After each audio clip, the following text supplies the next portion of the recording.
Rachel Rose here, talking all things boxing, and I'm here once again with the amazing Jamie Moore. Jamie, how are you doing? I'm all right, thanks. You? Yes, I'm good, thank you. So we are the night away from Pat's fourth outing. Fight, yeah. I can't keep up. Fourth, how's he doing?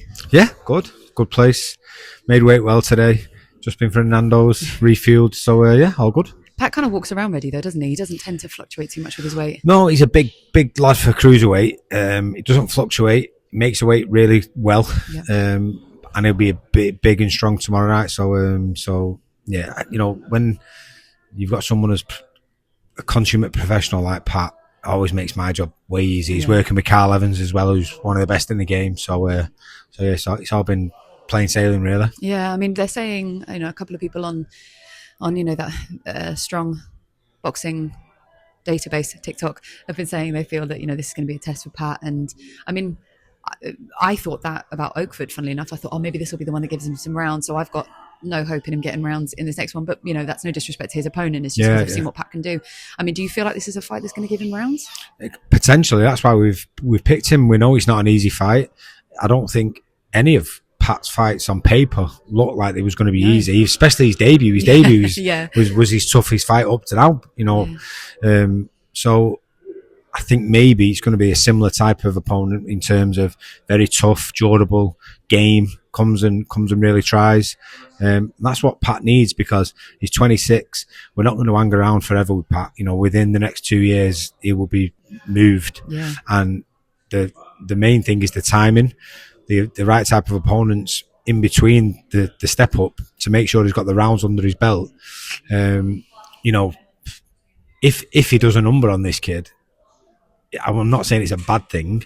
It can't be a bad thing, but in terms of rounds under the belt, it is a bad thing. Yeah. Also, from a matchmaking point of view, Tom will have a nightmare trying to match him up and stuff like that. He'll have to get the checkbook out, but good problem to have. Yeah, and that's the thing, is he's fearless, aggressive, but mature. He's got he's got a good brain on him. He's not silly about how he throws his talent around.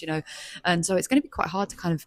Because obviously I know that you want to pace him gently and make sure that you're doing this the right way, but it's going to be very hard to find opponents because if he's just passed everybody out the water. It is, and hopefully, like I say, this guy gives him rounds. I mean, I would have no problem with Pat going 8 rounds. I don't never put any pressure on any of my fighters to stop him.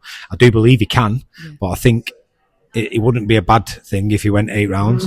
Ideally, I would like him to show a little bit more of his boxing ability this fight, and maybe by the time he's getting to round 5 and 6, if he got a stoppage win, then perfect. He's got some rounds under his belt. Totally. He's shown a little bit more of himself to people and the fans, and he still gets a stoppage. So we'll see what happens. But either way, as long as he wins, that's all that matters. Yeah, I've seen you, Pat, and Dave more than I think I've seen some of my own friends and family in the past 6 months, because there's been so much. We've had that. We've been so busy this year.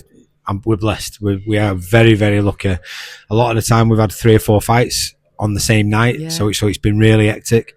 This has been nice actually to have Pat on his own, no one else on the bill, and just concentrate on him, and it's been nice. Lovely. So speaking of the rest of the stable, like a few call outs for Conah Walker in the past couple of weeks, 3 in fact. That was quite out of the blue. It feels like that suddenly his name was just everywhere. Good, because the tables have turned a little bit. Conah was the fighter in the opposite corner. People was like, oh God, he's an handful. Now he's got a title, people want to fight him, and he's in a good position ranking wise and stuff. So yeah, it's better that people are calling him out rather than him looking for bigger fights. And I'm so confident. Connor's coming on leaps and bounds. He's one of those fighters. He's matured. He's really physically, mentally, tactically, technically he's coming on loads. He's benefiting from being around the lads in the gym, and he's a pleasure to have around, to be honest. Yeah, he's a good guy, and also he's got the thing that you can't teach, which is he's got the dog in him. So the fact that you've got that already within him, and then it's just continually building around him. Yeah, and I think he punches a lot harder than his record suggests. Physically, he's very, very strong, and I've heard some comments that they think he should be a 140 fighter, but I'd much rather a fighter be strong at the weight, and especially with his style, you need energy and gears. He's got big, thick set legs, so he's definitely a 147 fighter, and a lot of people change their mind when they get in the ring with him from him being who they think is the so-called non-puncher, and when they get in there, feel the actual strength of him, then they change their mind. Yeah. Have you got any preferences of who you'd like to see him in with next?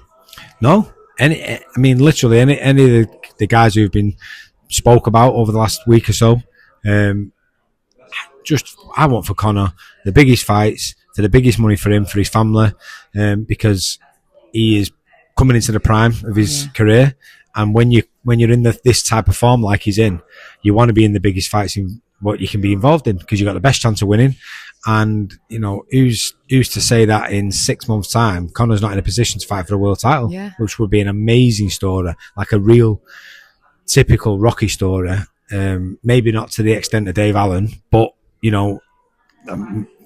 by anyone's stretch of the imagination, Conor Walker, coming from where he came from to win the British title, to go and fight for a world title, would be an absolute Rocky story. Yeah, and this is what's so beautiful about boxing, is that it can shift and change in ways that you don't predict, you don't expect, or also you dream of, and it can be attainable. One fight can change everything, which takes us to Dave Allen. Obviously, he's going to be out now in 4 weeks. Is it 4 weeks? 4 weeks today, tomorrow. I mean, I've seen some content. Obviously, he's put out a few videos, and he's looking strong. He's looking sharp. He's looking fast. He's absolutely lost a lot of weight as well. Yeah, I mean, actually on the scales, he's not lost that much weight. I'm not bothered. His weight doesn't concern me. It's his form. It's his sharpness, his timing.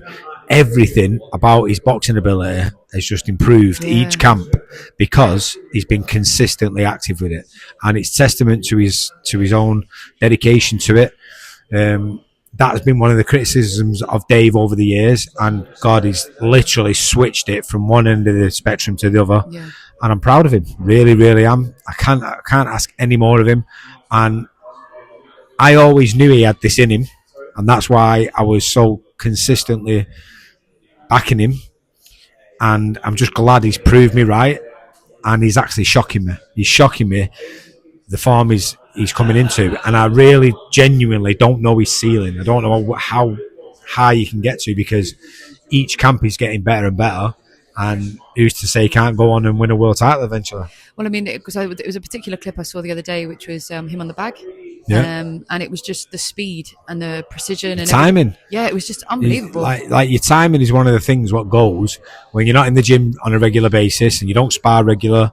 And because he's kept his timing, that means his power's increasing massively. And because of his hand speed also, and as you say, he has dropped a bit of weight, not massively, but you can just look his at overall shape, his is that's changed. What I mean. So his dimensions, so like literally, if it shrinks in here and it goes in other areas and it's muscle rather than excess weight, then your timing of your shots is going to be a lot better. So his activity on his feet. We've done a lot of conditioning type exercising around boxing to make sure his feet are active, or more active than they have been in the past. And it's improved him so much.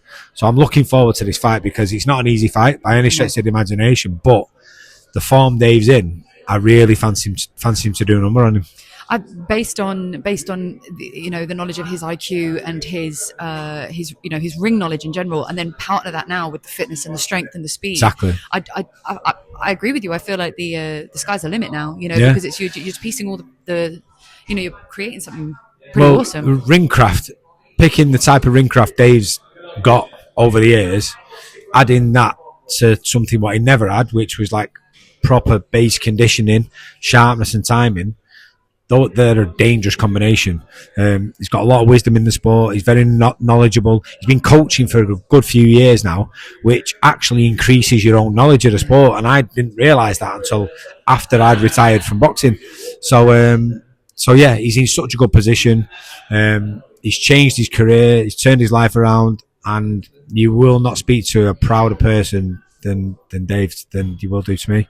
And I think what's beautiful with that is coming back to the nature nurture debate that you and I have sort of dabbled in as well, is that in the right environment, the right team, and the right belief in you, you can really do magical things. Just hearing someone consistently be in your ear on the days where you might not have that narrative that says I can do this, but you've got someone else who you trust and you believe in and you look to, and they say I know you got this. Trust is a massive thing, and he wouldn't have had trust in us early on. Why would he? Yeah. Trust is built over time through different situations, and the fact that we stuck by him during difficult times, and as you say, consistently told him, "Listen, I believe you can do this."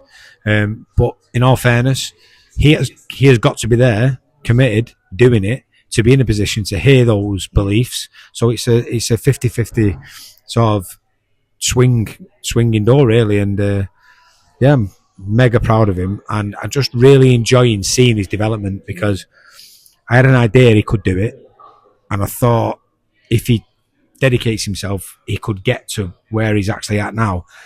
But in all honesty, I never envisioned he could actually be in this type of form, and he's surprising me, so I'm glad. Because I guess as well, it's, you can only do so much as a coach, and that person's got to meet you. And actually, Dave's met you, and he's met you with it. So it's amazing. It's great to see fight fans are buzzing about it. Dave Allen fans are buzzing about it. It's wonderful to see the stable be in such a wonderful position and rising and growing, but all doing it with such wonderful personalities and joy of the sport and humility. And it's being with people every day who you enjoy being in their company is a blessing. Like, we go in the gym every day, and it's just a gym full of good people.